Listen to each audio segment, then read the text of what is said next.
So what's going on, ladies and gentlemen? Today we're here with Miss Cheere Warrick. She's with the 10K Project. We definitely, glad that she's here with us today. And I'm pretty sure maybe in the previous video when I was talking about the Karen, how we talk about them. We talked about the 10K Project, and some of you may wonder a little bit more about it, where this is Miss Cheere. She'll talk about it today. So Cheere, thanks for joining the show today. Thank you for having me. All right, Cheere. So, what inspired the 10K Project? Because, for people that maybe did go to the site and maybe they want to hear directly from you.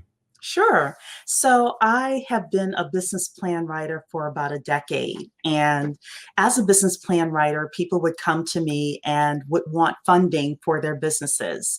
So one of the questions I would always ask entrepreneurs is, once we write this great business plan for you, what are you going to do with it? And, how are you going to pitch your business? How are you going to raise the money that you're looking for? And I worked with entrepreneurs from all ethnicities, male and female, all across the country. People from other ethnicities would usually have somebody to go and present the business plan to, whether it was the rich aunt or uncle, it was a venture capitalist that they've known for many years. It could have been a fraternity brother that they've known for many years. One client that I knew that was raising like $12 million, his girlfriend worked at the right place and could get him a meeting, et cetera. People from our community typically didn't have those connections. And sometimes they would say, oh, well, I'm going to go to the bank and raise money. And I would say, well, your business doesn't qualify for bank funding. And, they get pretty upset with me maybe for a couple of days, and then they would come back and say, hey, you know what, you're right. This doesn't qualify for funding. And getting funding is very difficult, and it's extremely difficult for Black entrepreneurs. So 3 years ago, I started saying to a group of people, if 10,000 of us got together and we put in $100 each, that's $1 million. We could start funding our own businesses, and we can start profiting from our own innovation. And finally, this group of people in a meeting one day about 6 months ago said, so when are you going to do something about that? And long story short, they said that they would be my co-founders. We all put in money in order to get this started. And we said, okay, well, we're going to do this. So that's our story. All right. So in your field, when it comes to, Black entrepreneurs, basically what you're saying is those who are in the white community, or we say here, Mzungu community, they have nepotism really helped them out more than anything else, right? Yes. Between nepotism and just knowing the right people, running in the right circles, because in order to raise capital, it is about who you know. It's partially about your business and your business acumen. However, the majority of successful individuals that I knew that raised money knew somebody that they could go to and pitch the business and the business plan that I gave them. And they were able to basically get checks written. The other interesting thing is, for us as Black people, there are a lot of us that want to buy Black, right? We're even seeing the resurgence of We Buy Black. But this has been happening for, I don't know, decade, 15 years now, really seeing a lot of activity around it. And if we're buying Black, then we should invest Black too. That was the thought process behind all of this. Right. So you started the 10K Project. You and your partners, you got it going, and when the initial reaction when you guys first opened it, you're happy, you're excited. You got your first people starting to come in and join. Yes. What was the overall response, to that? Because we don't have this as Black people. Right. We don't have it. And, there were people who came to us and said, hey, this is a great idea, wanted to sign up right away. Right.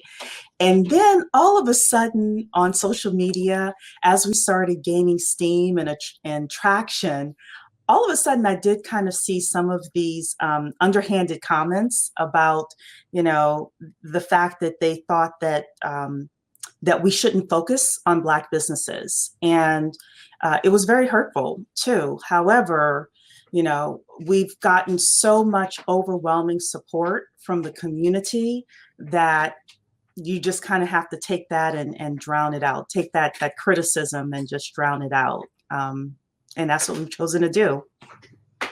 Yeah, well, it's interesting that comment that they left you, because every group, if you look at even what Trump has recently been doing with these executive orders, he makes sure to sign it for particular people. Like he did an Asian empowerment, he recently did for Hispanic, he does things, all these different groups. But when Right. it comes to Black people, well, we got to do everything for everybody.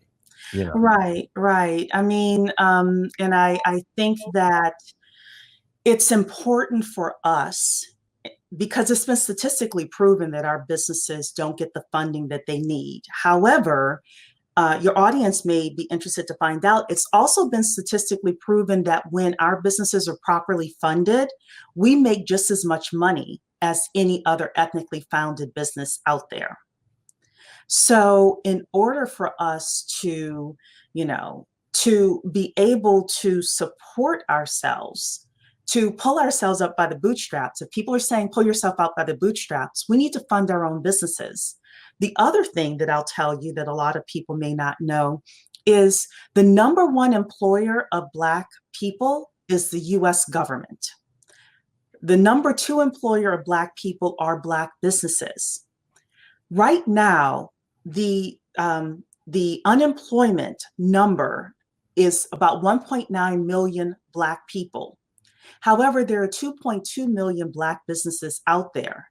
Imagine if all those businesses just hired one person. Now, of course, I'm oversimplifying this, but imagine if that happened, then all of a sudden we're not dealing with an unemployment issue in the community. And we are able to, buy homes and build wealth and contribute to our 401ks and things like that. It's not an impossible vision,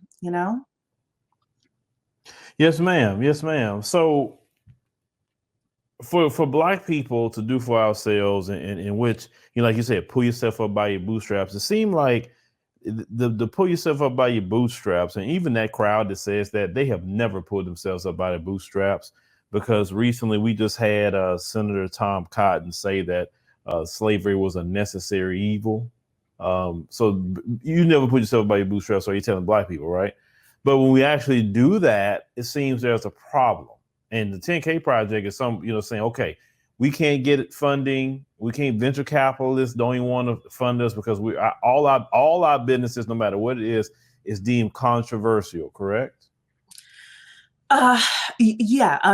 Unfortunately, I would say certain types of businesses. So, for example, let's say Tyler Perry. There are people who think that certain types of plays and entertainment and things like that shouldn't be, Blackish, for example, as a TV show shouldn't be, and that's really sad too, because on the other hand, you have Roseanne, right? And I liked Roseanne back in the day. I watched some of it. I watched a few of the episodes. I think that it's okay for people to have their niches. There's nothing wrong with that. And the way that we improve as a nation is by understanding that it's okay for people to niche. Just like there are female products and then there are products for men, right? There are subcultures that are out there too. And it's important for us to, it's important for us from an economic point of view to welcome those sub niches. And it's important for all Americans, no matter what race you are. And if something isn't for you, that's okay too. So yeah, I'm disappointed by some of the things that like a Senator Tom Cotton says, or some of the other people that are saying about slavery and things like that. I do know that the time is now for us to take the economic power, and put it back in our hands. And that's what we definitely want to do. Right. So on the 10K project, like, okay, let's say a person is a business. How do a Black-owned business get on the 10K project? Let's say an actual business, not the people that's going to sign up and invest. Sure. Okay. So great question.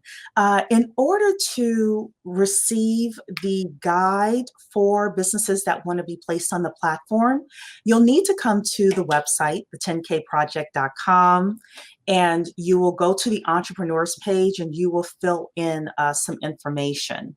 On October 27th, we are releasing the guide. So anybody that's on that list will receive that information with regards to how to be placed on the 10K Project platform.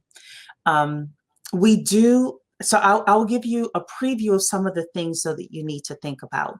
Number one is our investors are from the community. So we're the largest network of Black investors that are funding Black businesses, right? But we are investors. So as an entrepreneur, you need to have a business that is scalable. And what does scalable mean? It means you're able to take the community's dollar and turn it into $10, $20, $30, $50. It's got to be a scalable business. Okay. It will have to be obviously a Black-owned business. We are speaking with legal counsel right now with regards to, what that means and how we verify it.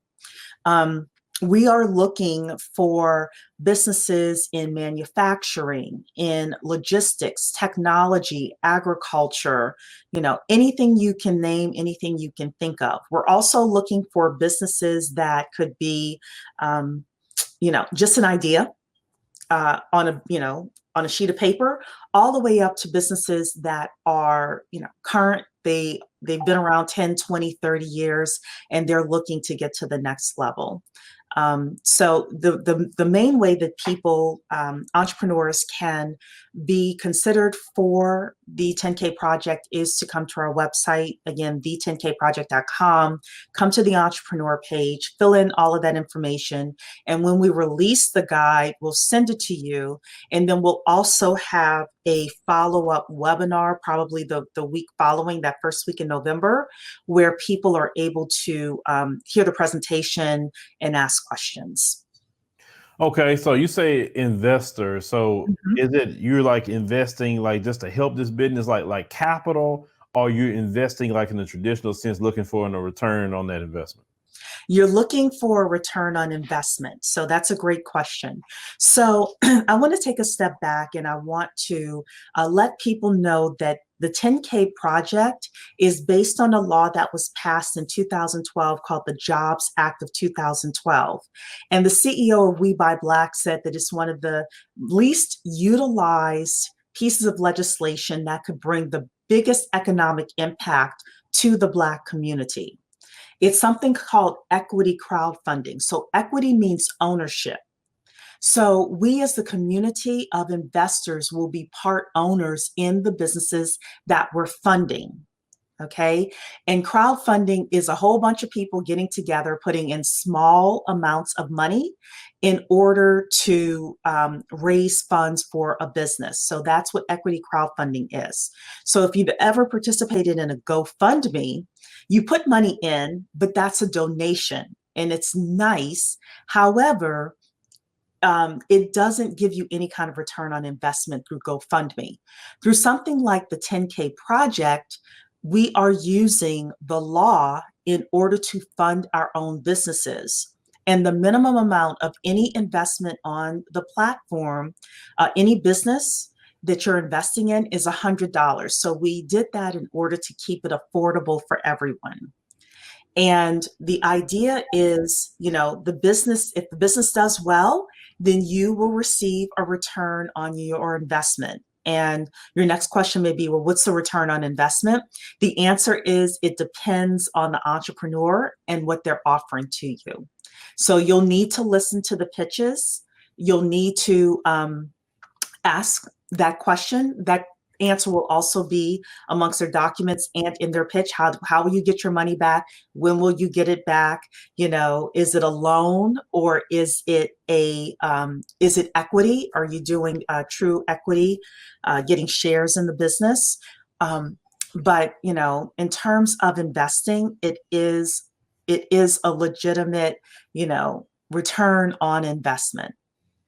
Okay, so is the 10K project just open to Black businesses in the U.S. or has it been opened up to, you know, those in the Caribbean or the continent of Africa or, you know, other places? So that's a great question as well. So here's what the law says. The law says that the business must be an American, US based business. However, you can do business abroad. So with that, I'm going to say, see your attorney, you know, with regard to the particulars of your, you know, if you're an entrepreneur that wants to do a Caribbean project or an African project, see your attorney in order to figure out how to structure that. However, we are able to have US based businesses that are doing business abroad. We are able to have them on the platform. Okay, so but basically, you know, like for prime example, like our business, we established it here in the U.S., but we're doing things abroad, so that can be a part of it, but not a business that's actually based over there. It has to be U.S. Yes. based. Yes. Okay, all right, got you. Understandable. And also part of that, let's say that you invest $100. Like, what do we have a length of time for them to get that back? And also, is a business like sending money back to 10K project? You guys are dispersing those funds back to the investors. Is that's kind of like you the middleman in between middle people between Okay. that? Yes. So let me answer the second question first. So once the investor funds the business, then the relationship is direct from the business to the investor. So we at the 10K project never ever touch your investment money. It's actually held in escrow until the entrepreneur raises the funds that they have requested. And then once, you know, all the I's are dotted, the T's are crossed, that money goes directly to the business owner. And the business owner also knows each investor's, has each investor's contact information. And then by law, they have to, the entrepreneurs have to give reports back to the investors.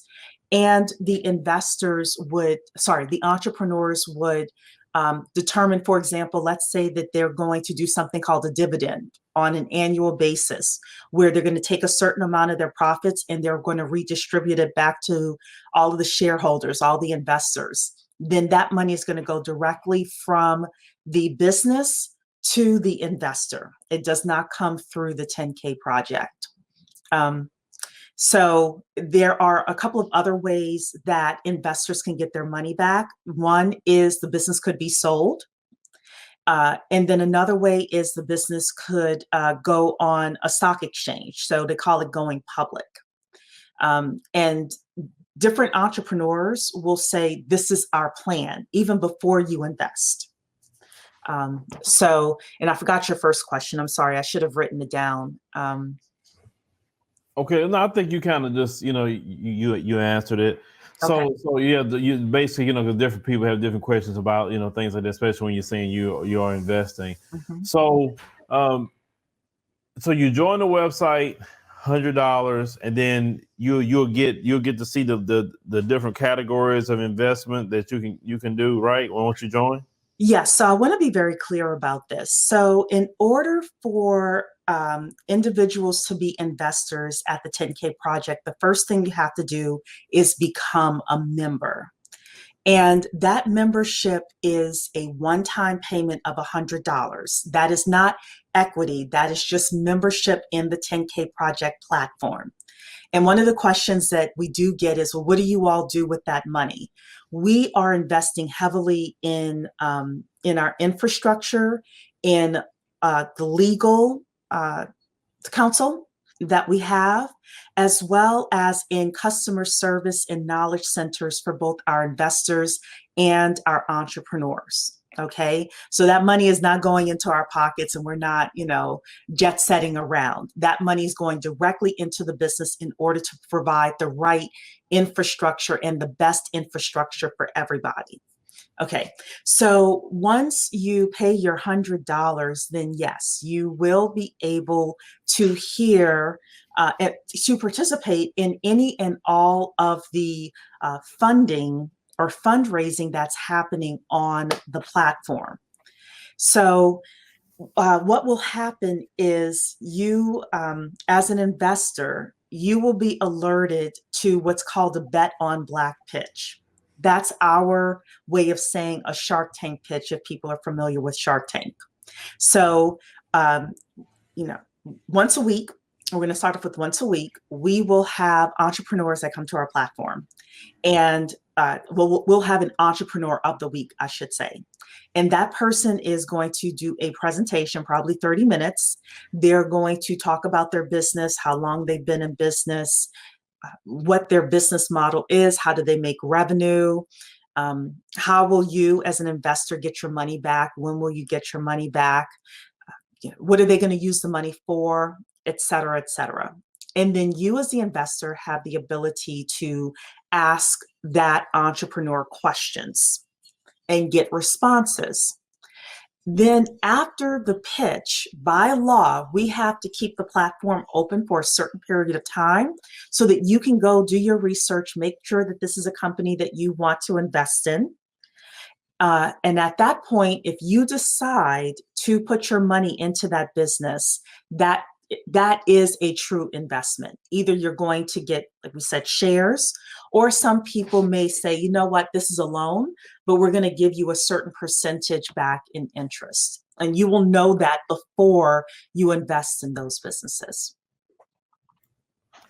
Okay, one thing you just said that really kind of bothered me a little bit is that when people questioning you about, well, what is the fee for? Well, it costs fees to do different things, and they're not questioning the fees of other people. See, that's why that bothers me about us sometimes as Black people. It's like we questioning everything. I'm not saying don't do your due diligence on anything you put your money in now, but what I'm saying is we're so much harder on each other than we are other groups. We don't question, why this website charges $50. It's a setup fee.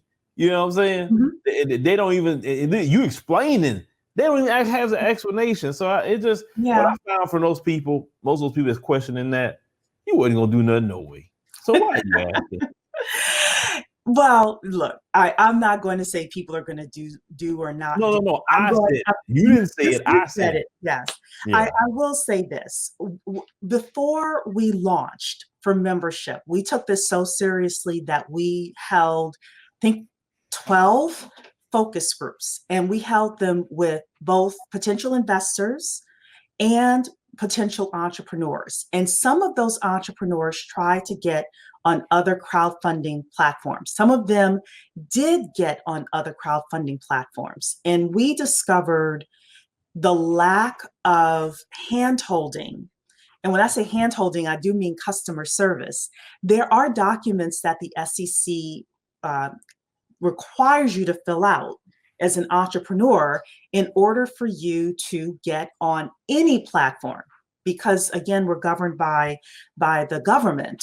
So, we recognize that we want to do a stellar job so that when people come to the 10K project, your $100 means a lot to you as an investor. The money that you're raising for your business could change your family's life. We don't take that lightly, because look, both sides of my family are from Louisiana, from rural Louisiana. I know where my roots are.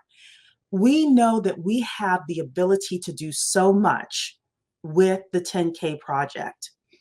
In order to do that, this infrastructure is required.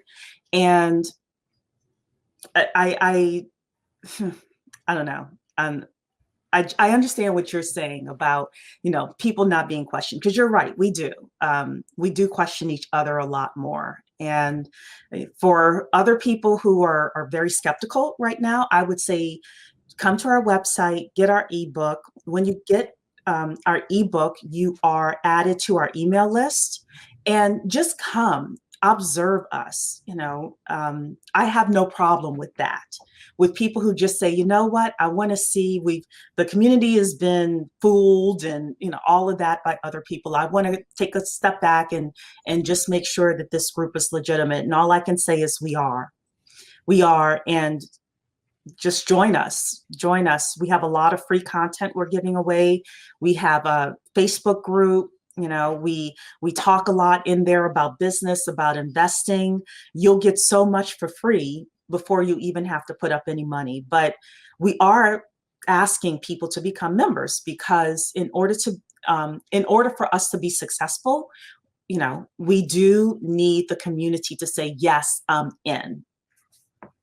So it's important. Okay. Hey, that's what we need to know. So this is what I would say, ladies and gentlemen, Cheree has explained it the best way she could. I mean, she dotted her I's and crossed our T's here. That's for sure. So what I would say is, if you are interested to invest into Black-owned businesses, go to the 10kproject.com. Miss Cheree here and her team would definitely assist you. Yes. Like I say, do you have an email they could possibly reach out to, just in case maybe they have a question I didn't answer? Sure. So it's okay. Ask and answer, right, Phil? Yeah. Right.